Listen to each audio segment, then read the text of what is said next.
Bienvenidos, amados hermanos. Estamos listos para dar inicio. Vamos a orar al Señor. Padre Celestial, en el nombre del Señor Jesús, venimos delante de tu presencia.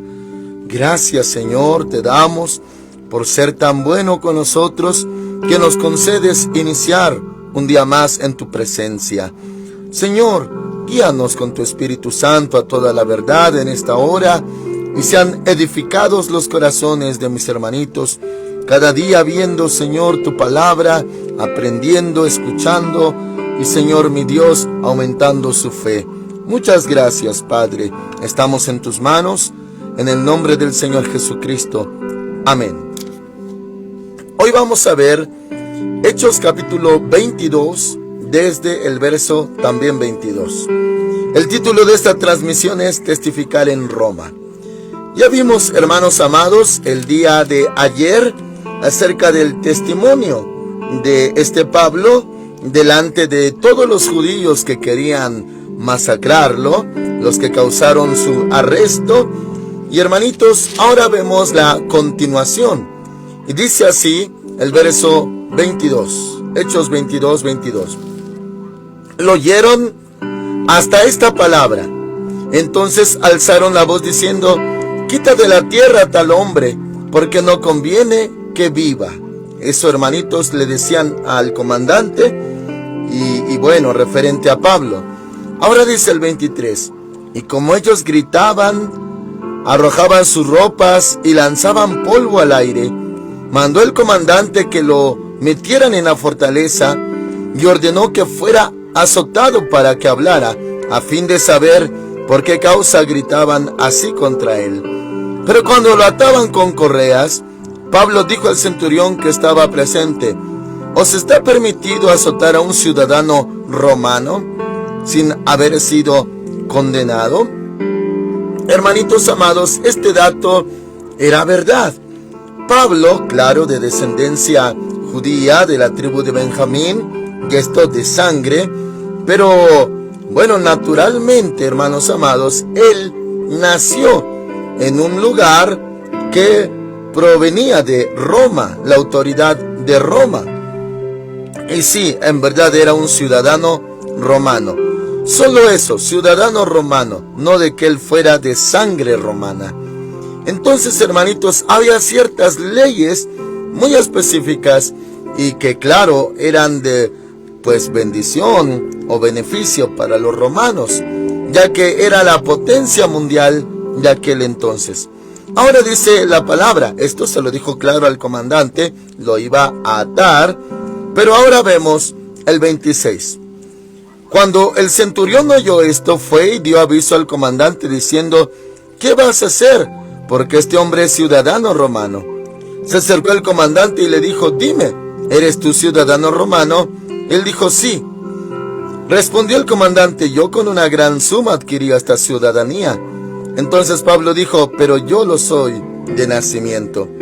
Así que al punto se apartaron de él los que le iban a dar tormento. Y aún el comandante, al saber que era ciudadano romano, también tuvo temor por haberlo azotado. Esto le era en cierta manera útil, hermanitos, el ser ciudadano romano. Pero ahora vemos la continuación, verso 30. Al día siguiente, queriendo saber con certeza la causa por la cual lo acusaban los judíos, lo soltó de las cadenas y mandó venir a los principales sacerdotes y a todo el concilio, y sacando a Pablo lo presentó ante ellos. Ahora, hermanitos, iba a haber como una audiencia, y ahora los religiosos, los encabezados, iban a estar allí para escuchar también a Pablo. Y hermanitos, esto también era un conflicto, pero Dios estaba con él. Acuérdese que todo esto era por causa del evangelio. Y claro, también el medio fue una calumnia, la cual decían que él prohibía a los judíos circuncidarse, guardar la ley de Moisés, y que también estaba en contra del templo, lo cual todo eso era falso, hermanitos. Lo único que él insistía para los no judíos es que no se judaizaran. A ellos sí, pero a los judíos no les imponía el dejar el judaísmo. Bueno, ahora vemos lo siguiente. Verso 1, capítulo 23. Entonces Pablo, mirando fijamente al concilio, dijo: hermanos, yo con toda buena conciencia he vivido delante de Dios hasta el día de hoy. El sumo sacerdote Ananías ordenó entonces a los que estaban junto a él que lo golpearan en la boca. Hermanitos, esto no se sabe por qué lo mandó golpear, pero vemos la reacción. Verso 3. Entonces Pablo le dijo: Dios te golpeará a ti, pared blanqueada. ¿Estás tú sentado para juzgarme conforme a la ley y quebrantando la ley me mandas golpear? Esto, hermanitos, era justo, era veraz, pero había un punto que hasta Pablo va a admitir. O sea que no debió de hablar así. ¿Por qué causa? Vemos el verso 4. Los que estaban presentes dijeron: al sumo sacerdote de Dios insultas, porque le dijo pared blanqueada. Y bueno, hermanos amados, una pared blanqueada lo que quiere decir es una apariencia, pero por dentro es otra cosa. También el Señor Jesús habló de sepulcros blanqueados. Por dentro está lleno de huesos y toda inmundicia, y por fuera adornado o blanqueado con cal o calidra. Dice, hermanitos, entonces, pues le reclamaron al sumo sacerdote de Dios insultas. Pablo dijo: no sabía, hermanos, que fuera el sumo sacerdote, pues escrito está: no maldecirás a un príncipe de tu pueblo. Esto está en la ley, esto es cierto. 6. Entonces Pablo, notando que una parte era de saduceos, o sea, todos los que vinieron a la audiencia eran de diferentes creencias, hermanitos, de diferentes frentes, y principalmente dos. Y ahorita lo vemos. Dice, parte era de saduceos y otra de fariseos. Dice, alzó la voz en el concilio: hermanos, yo soy fariseo, hijo de fariseo. Acerca de la esperanza y de la resurrección de los muertos se me juzga. Hermanitos, él adrede tocó este punto, hablando de la resurrección de los muertos, porque aquí va a aclarar, hermanitos, lo siguiente. Verso 7. Cuando dijo esto, se produjo una discusión entre los fariseos y los saduceos, y la asamblea se dividió. Ya no estaban unánimes contra él, ahora estaban divididos, porque había dos frentes, hermanitos. 8. Porque los saduceos dicen que no hay resurrección, ni ángel, ni espíritu. ¿Se acuerdan, hermanitos? En el caso de nuestro Señor Jesús, que los saduceos vinieron para provocarle y le hicieron una pregunta, que si una persona tuvo una mujer y esta persona murió y su hermano vino pues a hacer lo que dice la ley, hermanitos, si no dejó descendencia, el hermano le dará descendencia a su hermano difunto, y que así pasó con 7 hermanos y que no hubo pues hijos. Entonces le preguntaban en la resurrección de quién será esposa, pero los saduceos no creen en la resurrección. Esto lo hacían para provocarlo, para tentarlo, pero ellos ni creían en la resurrección. Bueno, aquí lo aclara. Dice, hermanos amados, le repito el 8, porque los saduceos dicen que no hay resurrección, ni ángel, ni espíritu. Hermanitos, esto tal vez sea algo difícil de entender para nosotros. ¿Cómo? Bueno, lo siguiente, ¿cómo los sacerdotes, levitas, sumo sacerdote, ese era el frente, hermanitos, de los saduceos? ¿Puede usted entender que un sumo sacerdote y los otros sacerdotes y levitas que se ocupaban de las cosas santas de Dios no creían ni en resurrección, ni en ángel, ni en espíritu, o sea, del hombre, que es eterno? No creían en eso, hermanitos. ¿Cómo ministraban en la presencia del Señor sin creer eso? Y aquí aclara ahora acerca de los fariseos. Dice, pero los fariseos afirman que sí existen. O sea que los fariseos, que no eran sacerdotes ni levitas, ellos sí creían, hermanitos, en lo espiritual. Pero los siervos de Dios del templo, y que son estos sacerdotes y levitas, no creían, hermanitos. ¿Cómo es esto? Gracias al Señor por su Espíritu Santo que nos ha mostrado su palabra eterna.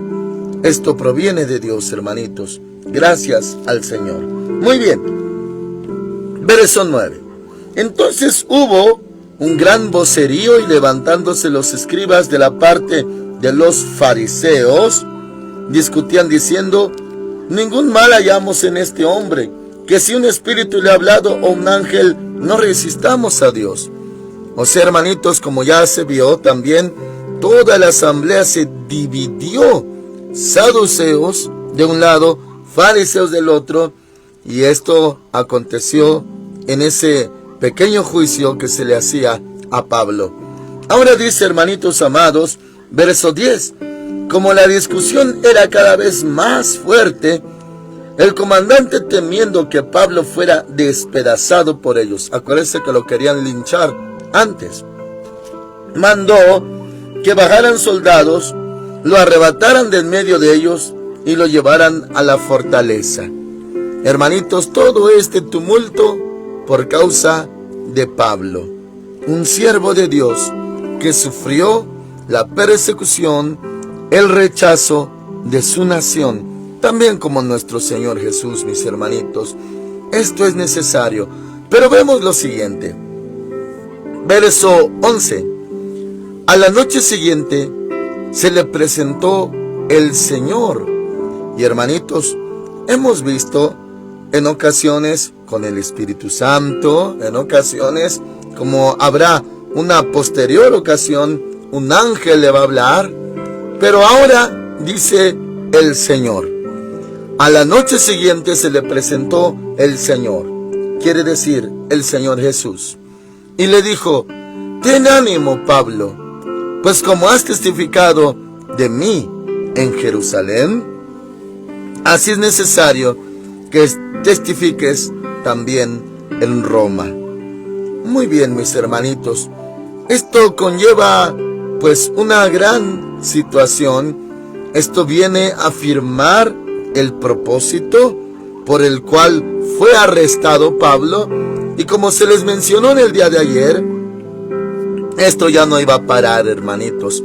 O sea, no como en otras ocasiones, él iba a ser liberado. No, mis hermanitos, desde este arresto hasta donde culmina el libro de los Hechos, ya nunca más fue libre.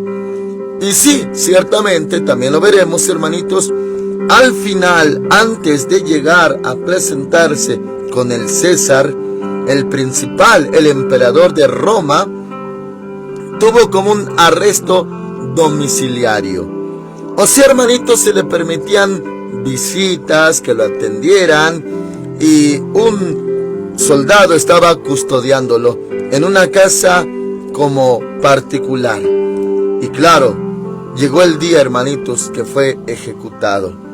Ahora, esto da pie, y mis hermanitos, si alguno de ustedes, tanto pastores, si oyen esta transmisión, consiervos, compañeros de milicia, siervos del Dios Altísimo, si en alguna ocasión Dios le afirma su voluntad y le dice cuál es su voluntad, esto no es difícil, hermanitos. Dios puede hablar. Dios puede aclararle incluso su futuro.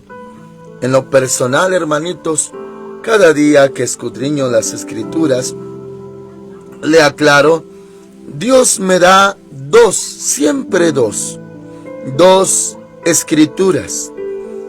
Me refiero a que siempre me ministra escritura para mí, mi persona.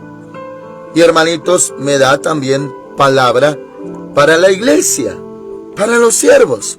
Eso es, vamos a decirlo, punto y aparte. Pero cuando me ministra a mí, hermanitos amados, identifico siempre el mismo patrón. ¿Por qué el Señor se mueve como se mueve en mi vida? Me recuerda siempre el origen de mi vida, las características y, hermanos amados, el común denominador de las vivencias de mi vida. Y bueno, lo que me pasa a mí, lo que solamente a mí me acontece, hermanitos. ¿Por qué me acontece? ¿Para qué me acontece? Y todo a través de la palabra suya, las Escrituras. Y eso reafirma quién soy. Y cada vez, hermanitos, pues veo que yo no soy nada. No soy nada, hermanos. El que es todo es Cristo Jesús. Pero a lo que voy, hermanitos, es que siempre, para que pueda yo proseguir hablando su palabra, proseguir en el ministerio, siempre me afirma, me recuerda quién soy, cuál es mi llamado, cuál es mi origen, cuál es su voluntad en mí.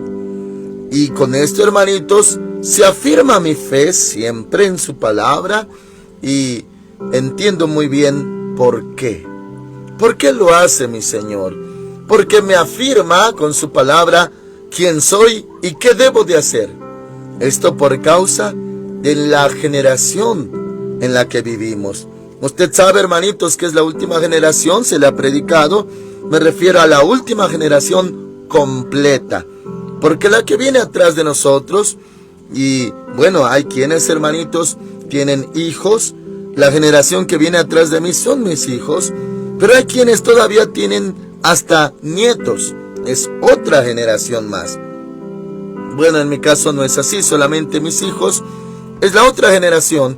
Pero ya no se va a completar, hermanitos. Ya no alcanzaron lo que nosotros alcanzamos. Y bueno, por eso me refiero a la última generación completa. Bueno, las características de esta generación es terrible, hermanitos. Son terribles. El Señor Jesús, en su tiempo, hermanos, cuando vino por primera vez en carne, y esto usted lo podrá también corroborar, habló muy continuamente y recalcadamente, aunque no era el tema central, claro que no, pero él llegó a mencionar en varias ocasiones esta generación.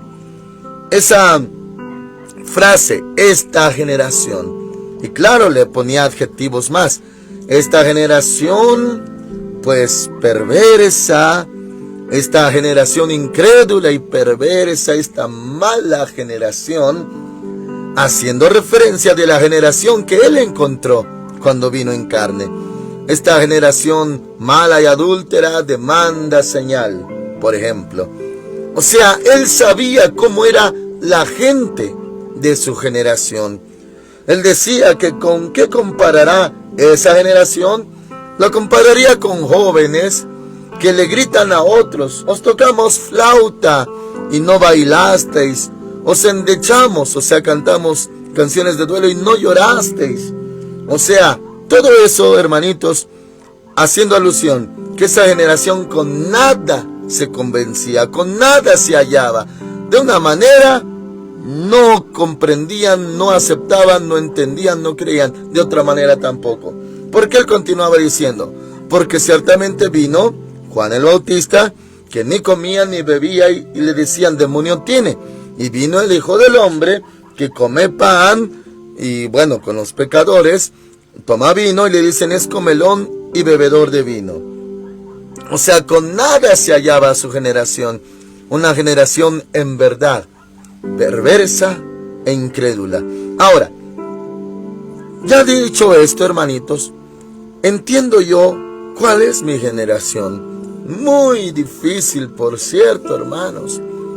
Por eso, el Señor, en su grande misericordia y gracia, me considera y me afirma siempre con su palabra, para que yo esté fortalecido y cimentado en él, porque me enfrento a una generación, nos enfrentamos todos a una generación, la más terrible, hermanos, la más apóstata, la más incrédula, Somos la generación que vio el cumplimiento profético de la apostasía, de las características de los hombres de los últimos días, la generación que vio cómo se enfrió el amor, cómo menguó la fe, la generación, hermanitos, que admitió doctrina de demonios y, hermanitos, espíritus engañadores, que esta generación, hermanitos, le tocó también ver esas herejías, falsas doctrinas destructoras. Hemos hecho mención de varias de ellas. Y, hermanitos, por eso entiendo en lo espiritual que Dios me refuerza, me reaviva, me reanima, me edifica con su palabra para ver quién soy yo, por qué estoy, para qué estoy. ¿Por qué? Porque si no tuviera esos fundamentos, quedaría confundido, hermanitos. No podría, hermanitos, hacerle frente a la generación que tengo delante. No es que maldiga a la iglesia, mis hermanitos. No, yo amo a la iglesia en el amor de Cristo. Pero los retos de hoy son muy, muy fuertes. Ahora, por eso, hermanitos, le menciono, Dios me edifica a mí para poder resistir y vencer. Ahora, ¿por qué todo esto se ha mencionado? Porque dice aquí, verso 11, Hechos 23, 11.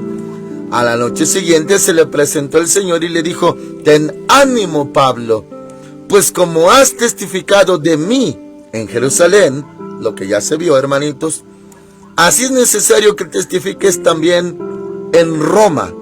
O sea, le está hablando el Señor Jesús de su futuro, tanto a corto, mediano plazo. Lo que va a hacer Pablo, testificar en Roma.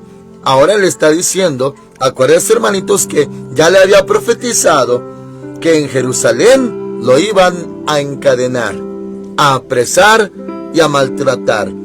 Se cumplió una profecía a corto plazo. También el profeta Agabo habló de ello. Pero ahora el Señor le habla de que va a testificar hasta Roma. No solamente en Jerusalén, donde lo arrestaron, sino en la capital de la potencia mundial de aquel entonces. Y, hermanitos, esto era verdad. O sea, Dios le anticipa qué va a pasar, que va a predicar, testificar hasta Roma también.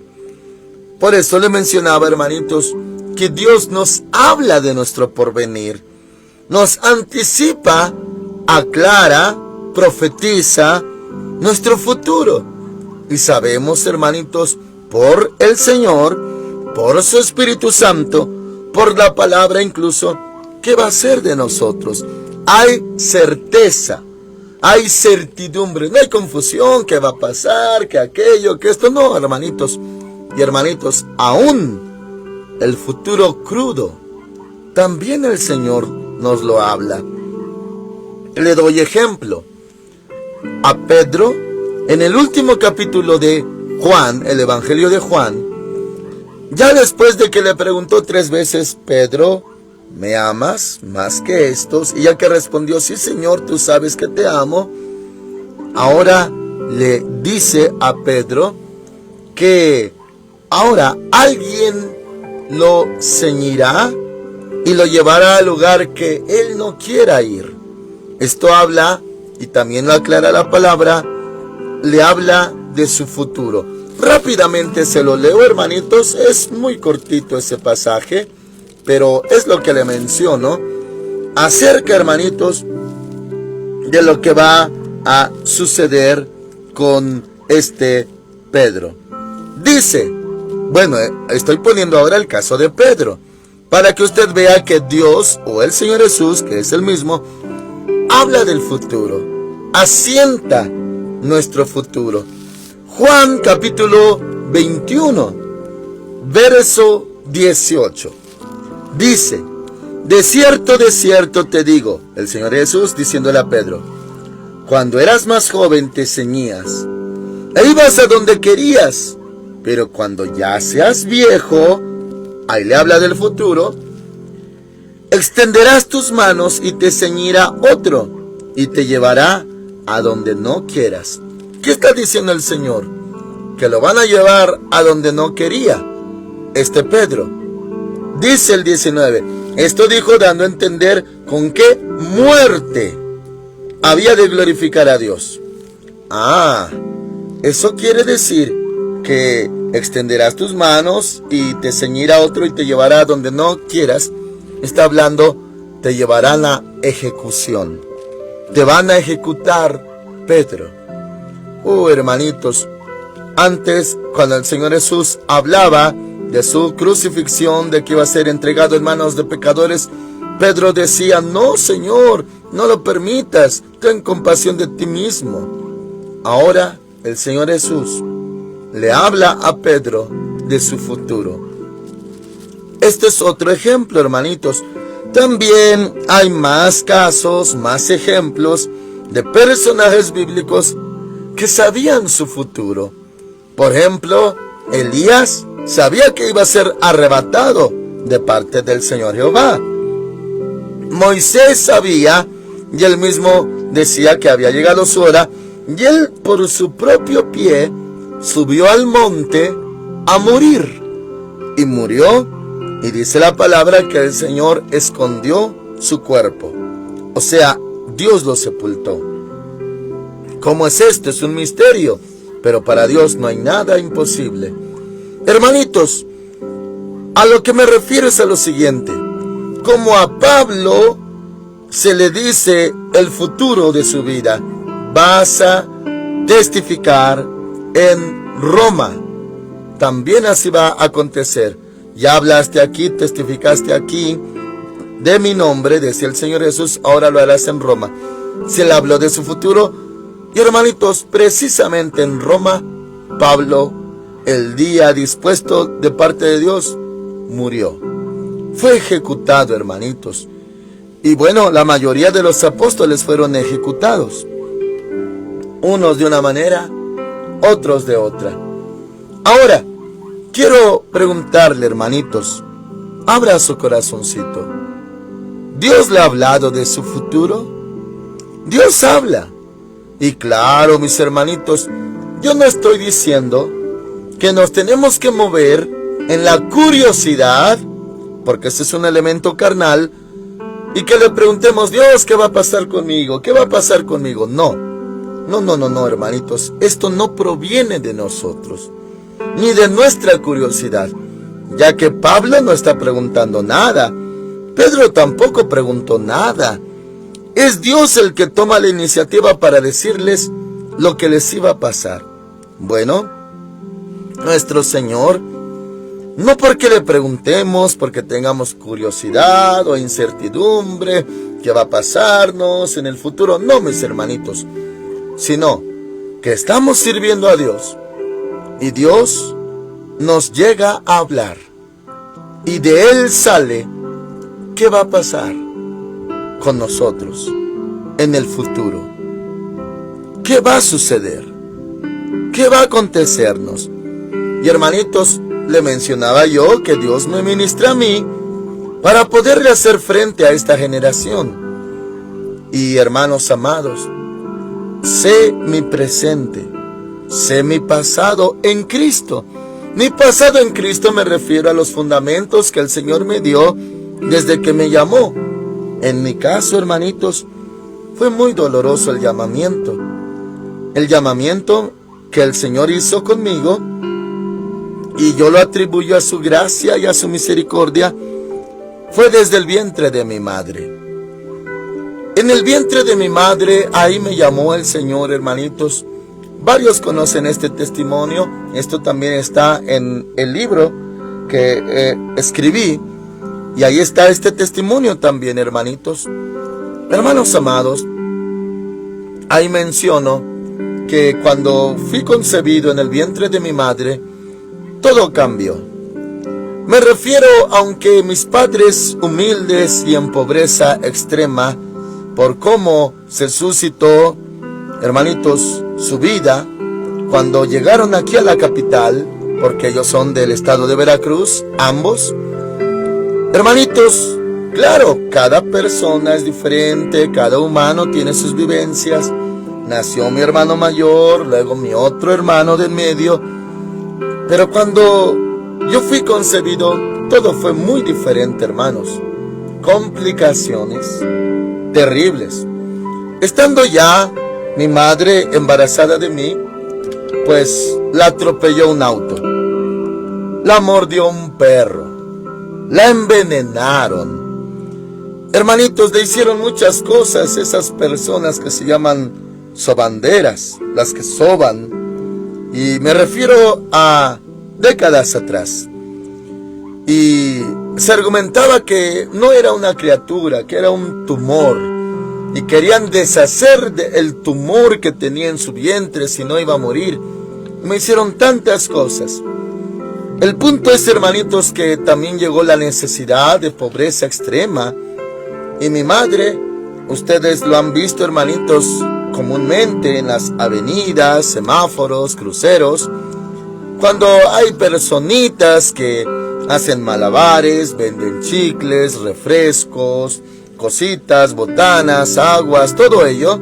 Bueno, mi madre vendía cacahuates japoneses.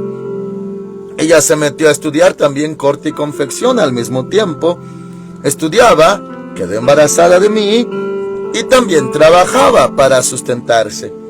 Hermanitos, cuando llegaron ellos aquí a la capital, una segunda vez, ya habían llegado una primera vez, luego volvieron, luego regresaron. No fue, hermanitos, ese patrón tan conocido como en otros casos. Me refiero, hermanitos, lo más común, no generalizo, pero es lo más común, que si alguien llega de alguna provincia, pueblito, a la capital, no de que aquí en la capital lo tengamos todo, no, pero si uno llega y pues convenientemente hay un pariente, un familiar, y le recibe, oh, pues mira, yo te echo la mano, yo te apoyo, mira, ahí está un cuartito, mira, ahí está, no puedo más apoyarte más, pero cuenta con la comida, no te preocupes, ya que cuando te levantes, cuando ya crezcas, ahora sí, pues ya lo que siga, pero por ahora yo te echo la mano. Eso, hermanitos, pasa también con las nuevas familias, no solamente cuando vienen de provincia, y claro, insisto, no estoy generalizando que siempre pase así, no, solamente es un hecho común. Ahora, en cuanto a una familia, hermanitos, ya creció el hombrecito, la mujercita, el jovencito, hijos de familia, y cuando ya todo está en orden, por así decir, no hay algo anómalo, y se casan. Bueno, ¿qué va a pasar? ¿Dónde van a vivir? ¿De qué van a ser sustentados?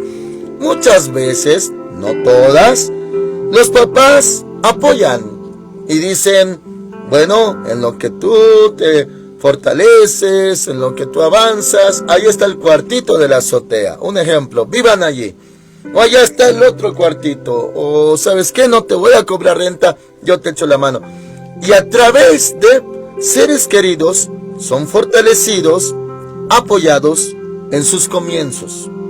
Bueno, ¿por qué le mencioné esto? O cuando llega alguien de la capital, porque eso no pasó con mis papás. El pariente con el que llegaron sí les cobraba renta. No había muebles, dormían en el suelo, en periódicos y cartones.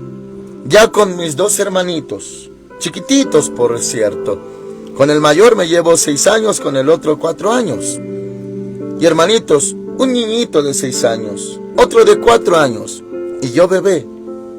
Bueno, cuando estaba en el vientre de mi madre, pues ella sufrió mucha pobreza y también desnutrición. Yo nací muy pequeñito, hermanitos, pequeñito, exageradamente, como si fuera 7 mesino o hasta más pequeño. Y hermanitos, no hubo los nutrientes necesarios para que yo me desarrollara bien en el vientre de mi madre. O sea, fui marcado por la escasez desde el vientre de mi madre. Y Mis hermanos, los que los conocen, hermanitos, son altos, de tez clara, muy bien parecidos. Yo todo lo opuesto, hermanitos. Fui el último. Y así, hermanitos, cuando nació el primero de mis hermanos, el segundo, hubo lo necesario, por así decir. Cuando nací yo, no fue así. Fue cuando ya estaban aquí, comenzando en la capital. Pobreza, hambre, necesidad. Pero algo también, hermanitos, es que los familiares no los apoyaron y eran cercanos. No les tuvieron amor. Al contrario, mi madre testifica que cuando ella rayaba o compraba pan, o sea, tenía algún dinerito, tenía que invitarle a todos los familiares, dueños de la casa. Pero cuando ellos compraban pan, no le compartían ni a ella ni a mis hermanitos. Bueno, a lo que voy, hermanitos, es esto: que conozco mi origen. ¿Por qué vivo así? ¿Por qué me acontece así? Estoy marcado desde el vientre de mi madre de esa manera. Y no me estoy refiriendo a ninguna clase de maldición, hermanitos, o que Dios no fue bueno con nosotros. No, mis hermanitos. A lo que voy es esto: de que Dios hizo algo en mí. Y hoy yo lo reconozco y le doy la honra y la gloria a Dios. O sea, Dios también me habló de mi futuro. Y me habló, hermanitos, de cosas bien fuertes. Y bueno, ya acabamos de ver el mensaje, hermanitos, escritural de Pablo, que iba a ir a Roma. Pero, bueno, le llevo, hermanitos, solamente para compartir con usted esa convicción y esa forma de vida que el Señor, pues, instauró en mi vida. Y le llevo rápidamente al libro de Jeremías, hermanitos. Jeremías. Y hermanos amados, le voy a leer capítulo 1, versículo 18. Y en esto me ha edificado el Señor. Por eso, hermanitos, reconozco que esta generación, que es bien terrible, hermanos, sin menospreciar a nadie, pero ¿por qué soportamos? Porque Dios habló. Jeremías 1, versículo 18, es parte de lo que Dios me ha edificado y me ha hablado. Se lo comparto. Jeremías 1, 18. Porque yo te he puesto en este día como ciudad fortificada, como columna de hierro y como muro de bronce contra toda esta tierra, contra los reyes de Judá y sus príncipes, sus sacerdotes y el pueblo de la tierra. Hermanitos, todos opuestos al profeta Jeremías. Su pelea o su lucha sería contra ellos. 19. Pelearán contra ti, pero no te vencerán, porque yo estoy contigo, dice Jehová, para librarte. Hermanitos amados, yo abracé esa palabra: pelearán contra ti. Oh, hermanitos, no hay semana aquí en la obra que no haya peleas. Me pelea uno, me pelea otro, proviene de otro la lucha o de otro el ataque, de adentro, de afuera, de todos lados. No me sorprende, no me turba, pero a lo que voy es esto, que dice: pelearán contra ti, pero no te vencerán. Ay, mis hermanitos, pero si le abro mi corazón y le testifico, esto también es un problema para mí. ¿Por qué? Porque Dios hizo esta obra poderosa. O sea, cuando dice que lo ha puesto como ciudad fortificada, columna de hierro, muro de bronce, eso habla de un soporte sobrenatural. Pues ese es un problema para mí. ¿Por qué es problema?, diría alguno.